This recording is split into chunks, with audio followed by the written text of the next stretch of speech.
أعوذ بالله من الشيطان الرجيم بسم الله الرحمن الرحيم رب اشرح لي صدري ويسر لي أمري واحلل عقدة من لساني يفقهوا قولي اللهم زدنا علما اللهم اجعلنا من الذين آمنوا وعملوا الصالحات وتواصوا بالحق وتواصوا بالصبر ربي يسر ولا تعسر وتمم بالخير آمين يا رب العالمين۔ سورة الانعام، پچھلے ہفتے جو آیات ہم نے کور کی تھی 122 سے لے کر 134 ریکیپ۔ شیاطین جن و انس کے فتنوں کے اندھیروں کے درمیان میں ایک فلیش آف لائٹ، یعنی ایک مومن جو وحی کی مشعل اٹھائے چلتا ہے اور ظلمات کو بریک کر دیتا ہے۔ اندھیروں اور روشنی میں واضح فرق ہے۔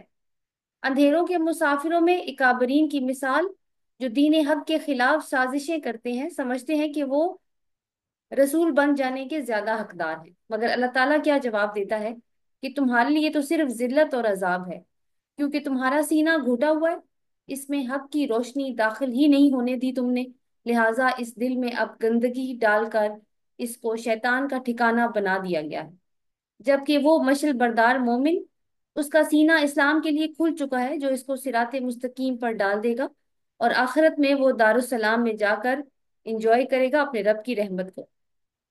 مگر آخرت میں ایک اور منظر بھی ہمیں دیکھنے کو مل رہا ہے کہ شیاطین جن و انس کی پارٹی اللہ کے سامنے موجود ہے، جو ایک ہی جیسے کام کیا کرتے تھے اور اپنے گناہوں کا اعتراف کر رہی ہے کہ ہم نے خوب ایک دوسرے سے فائدے اٹھائے اور اللہ کے نظام کے راستے میں رکاوٹیں کھڑی کی، مگر آج فیصلہ اللہ کا ہے جو ٹل نہیں سکتا، اور وہ ہے عذاب۔ اور یہ ظالم ایک دوسرے پر مسلط کیے جا چکے تھے، حالانکہ اللہ تعالیٰ نے ان کے اندر رسول بھیجے تھے ان کی رہنمائی کے لیے، جنہوں نے ان کو وارن کیا ان کے کرتوتوں کے برے نتائج سے اور آخرت میں رب سے ملاقات کے بارے میں بتایا، جو کہ اب ہو بھی چکی ہے۔ ابھی ہم نے دیکھا کہ یہ تو ہو گیا ہے، یعنی اللہ تعالیٰ نے وہ سین دکھا دیا پہلے، کیونکہ یہ اللہ تعالیٰ کی سنت ہے کہ وہ کسی بستی کو نہیں پکڑتا مگر جب تک کہ تمام حجت نہ کر دے، اور یہ اس کی رحمت کا مظہر ہے۔ اسی طرح آخرت میں بھی سزا نہیں ہوگی اس سے پہلے کہ اللہ تعالیٰ نے ہدایت بھیجی نہ ہو، مگر اگر اس کی رحمت سے ناجائز فائدہ اٹھایا تو وہ ایک قوم کو ہٹا کر دوسری کو اس کی جگہ لے آتا ہے، اور وہ کچھ بھی نہیں کر سکتے۔ آج کی آیات میں یہ سلسلہ کلام ابھی جاری ہے، اور ہم مشرکین کی ان بدعات اور مشرکانہ رسومات کے بارے میں پڑھیں گے، جو کہ زخرف القول کے ذریعے ان کی ایلیٹ، ریلیجس ایلیٹ پر وحی ہوئی، اور پھر ان کا دین ایک چکر ویو بن گیا خود انہی کے لوگوں کے لیے۔ آغاز کرتے ہیں ہم 135 آیت نمبر 135 سورۃ الانعام۔ قل یا قوم اعملوا على مكانتكم إني عامل فسوف تعلمون من تكون له عاقبة الدار إنه لا يفلح الظالمون۔ صدق اللہ العظیم۔ کہہ دیجئے اے میری قوم، تم عمل کرو اپنی جگہ پر، بے شک میں اپنی جگہ پر عمل کرنے والا ہوں۔ عنقریب تم جان لوگے کہ کس کے لیے آخرت کا گھر ہے، یا آخرت کا انجام کس کے لیے ہے، بے شک ظالم فلاح نہیں پاتے۔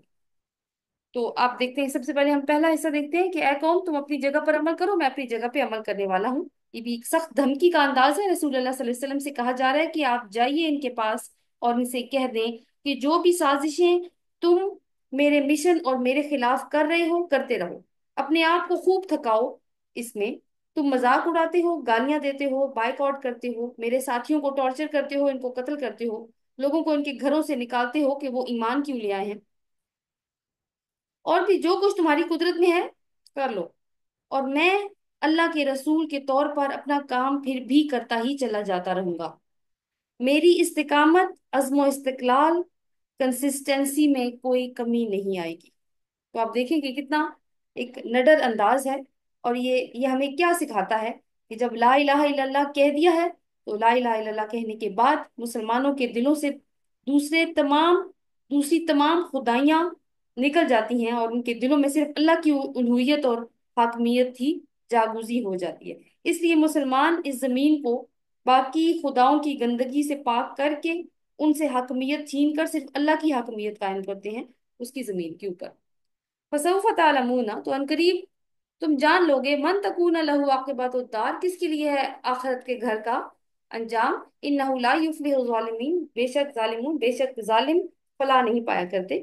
تو انجام کار جو کہ آخرت کا گھر ہے ہر ایک کے لیے وہی ہے، اصل مقصد تو یہی ہے، تو تمہیں تب معلوم ہوگا جب وہ تمہارے حصے میں نہیں آئے گا۔ آج یہ فیصلہ نہیں کیا جا سکتا کہ کون جیت رہا ہے کون ہار رہا ہے، بظاہر تو تم دندناتے پھر رہے ہو بغیر کسی ڈر کے، مگر یہ اترانے کی بات نہیں ہے، یہ تو عارضی ڈھیل ہے۔ اور ظالموں کا لفظ، جو ظالمون کا لفظ یہاں پہ استعمال ہوا ہے، وہ بات کو صاف کر دیتا ہے کہ جو کافر اور مشرک ہیں ان کا آخرت کی کامیابی میں کوئی حصہ نہیں ہے۔ تو یہ آیت بھی ایک اعلان برات ہے اہل مکہ سے۔ تو اب بحث کا سلسلہ دوبارہ سے ان بدعات کی تردید کی طرف ہے جو اہل مکہ نے دین کے نام پر گھڑ لی تھی۔ اور آپ دیکھیں کہ وہی شیطانی ٹولہ جس نے ایک دوسرے کے ساتھ مل کے کوارڈینیٹ کر کے ایک دوسرے کو ٹیکٹکس بتائے کہ کس طریقے سے اللہ تعالیٰ کی مخلوق کو گمراہ کیا جائے گا۔ 136 وَجَعَلُوا لِلَّهِ مِمَّا زَرَعَ مِنَ الْحَرْثِ وَالْأَنْعَامِ نَصِيبًا فقالوا هذا لله بزعمهم وهذا لشركائنا، اور انہوں نے اللہ کے لیے اس میں سے جو اللہ نے کھیتی پیدا کی اور مویشی ایک حصہ مقرر کر دیا، اور انہوں نے کہا کہ یہ اللہ کے لیے ہے ان کے گمان کے مطابق اور یہ ہمارے شریکوں کے لیے۔ یہاں تک پہلے دیکھ لیتے ہیں اصل میں کیا ہے کہ یہ اوپر ان کو ظالمون کہا ہے نا، تو ان کے ظلم کی مثالیں یہاں پہ آ رہی ہیں۔ یعنی جو باغ کھیت کھلیان مویشی یہ سب تو اللہ نے پیدا کیے ہیں، اور یہ خود مانتے ہیں اس بات کو کہ یہ اللہ ہی نے پیدا کیے ہیں۔ تو جب باغ کا پھل اترا یا کھیت کی ہارویسٹنگ ہوئی یا مویشی کے دودھ یا گوشت یا کھال حاصل ہوئی، تو انہوں نے اس کو کس طریقے سے تقسیم کیا ہوا تھا؟ تو یہ ہے کہ انہوں نے اللہ کے لیے ایک حصہ مقرر کیا ہوا تھا، مگر اس کے ساتھ ساتھ اپنے چھوٹے خداؤں کا بھی علیحدہ سے حصہ رکھا کرتے تھے۔ اور یہ کتنا حصہ ہوتا تھا؟ یہ ان کے اپنے وہم و گمان کی بنیاد پر تھا، کوئی دلیل موجود نہیں تھی کہ کس پرسنٹیج سے رکھنا ہے، مگر دعویٰ کیا تھا ان کا کہ یہ حصے وہ شریعت ابراہیمی کے مطابق کرتے ہیں۔ تو اس سے ایک بات یہ نکل کر آتی ہے کہ تخلیق کا مالک تو وہ اللہ ہی کو سمجھتے تھے، اور چونکہ شریعت میں انفاق فی سبیل اللہ کا ایک حصہ زکوٰۃ میں سے ہوتا ہے، اور زکوٰۃ کی ایک خاص مال پر ایک خاص پرسنٹیج پر زکوٰۃ جو ہے وہ ہے، اور عشر بھی ہے۔ عشر جو ہے نا وہ ہم یوں سمجھ سکتے ہیں کہ جو پیداوار ہوتی ہے اس کے اوپر جو زکوٰۃ دی جاتی ہے اس کو عشر کہتے ہیں۔ اور یہ بھی حضرت ابراہیم علیہ السلام کے دور سے یعنی چلی آ رہی ہے، یہ والی کمپلشن، یہ حکم جو ہے وہ موجود ہے پہلے سے کہ انفاق فی سبیل اللہ ہے۔ تو حضرت اسماعیل علیہ السلام جو حضرت ابراہیم علیہ السلام کے بیٹے ہیں اور اللہ کے نبی بھی، ان کے بارے میں قرآن ارشاد فرماتا ہے کہ کیونکہ اسماعیل علیہ السلام کا ذکر کیوں کر رہی ہوں، یہ دعویٰ کرتے ہیں کہ ہم ابراہیم اور اسماعیل علیہ السلام کی اولاد سے ہیں، اور انہی کے ہی اولاد سے تو وہ تھے، اور کہتے تھے کہ ہم انہی کا طریقہ فالو کرتے ہیں۔ تو سورۃ مریم کی آیت نمبر 55، وَكَانَ يَأْمُرُ أَهْلَهُ بِالصَّلَاةِ وَالزَّكَاةِ، اور وہ اپنے گھر والوں کو نماز اور زکوٰۃ کا حکم دیتا تھا۔ تو یہ رول تو اس وقت سے چل رہا تھا، مگر جب دین توحید میں شرک کی گندگی کی ملاوٹ ہوئی تو زکوٰۃ کے اور یہ زمینی پیداوار میں خرچ کرنے کے قاعدے بھی بدل گئے، اور انہوں نے اپنے فرضی الہوں کے لیے فرضی حصے بھی مقرر کیے۔ آگے آیت دیکھیے، اللہ تعالیٰ فرماتے ہیں فَمَا كَانَ لِشُرَكَائِهِمْ وَلَا فَلَا يَصِلُ إِلَى اللَّهِ، تو جو حصہ ان کے شریکوں کے لیے ہے وہ تو اللہ کی طرف نہیں پہنچتا، وَمَا كَانَ لِلَّهِ، اور جو اللہ کے لیے ہے فَهُوَ يَصِلُ إِلَى شُرَكَائِهِمْ، وہ ان کے شریکوں کی طرف ضرور پہنچ جاتا ہے۔ سَاءَ مَا يَحْكُمُونَ، کتنا برا ہے جو وہ فیصلہ کرتے ہیں۔ یعنی کیا کر رہے ہیں، ستم کیا ہے یہاں پہ کہ اللہ کا حصہ تو مقرر کر دیا ہے، لیکن چونکہ اللہ نظر تو نہیں آتا نا، اب اس کا حصہ دیں گے کس کو؟ تو وہ بھی یہ زیادہ تر اپنے بتوں کے نام پہ ہی لکھ دیتے تھے، رکھ دیتے تھے، اس کے حصے میں شامل کر دیتے تھے۔ بعض اوقات تو خیر نظر نیاز میں بانٹ بھی دیتے تھے کچھ لوگوں کو۔ تو اس قدر ان کے ہاں بتوں کی اور غیر الہوں کی اہمیت تھی کہ ہر حاجت چونکہ انہی کے ساتھ جڑی تھی تو ان کو راضی رکھنا بڑا ضروری ہے۔ اللہ کو تو وہ ویسی ہی حیثیت دیتے تھے جیسے ہمارے ہاں جب بزرگ زندہ ہوتے ہیں، بوڑھے ہو جاتے ہیں، تو ان کی قدر نہیں کی جاتی، نکارا بوجھ سمجھا جاتا ہے، لیکن جب فوت ہو جاتے ہیں تو گھروں اور کاروباری مراکز میں بڑی بڑی تصویریں فریم کرا کے لگائی جاتی ہیں، یہ آپ نے بھی دیکھی ہوں گی۔ تو اتنی ہی اہمیت تھی ان کی زندگیوں میں اللہ تعالیٰ کی۔ اور یہ تو ہم اہل مکہ کی بات کر رہے ہیں، اپنی طرف بھی ہمیں جھانکنے کی ضرورت ہے کہ ہمارے ہاں کیا اتنی بھی اہمیت ہے۔ اچھا آپ سوچیں کہ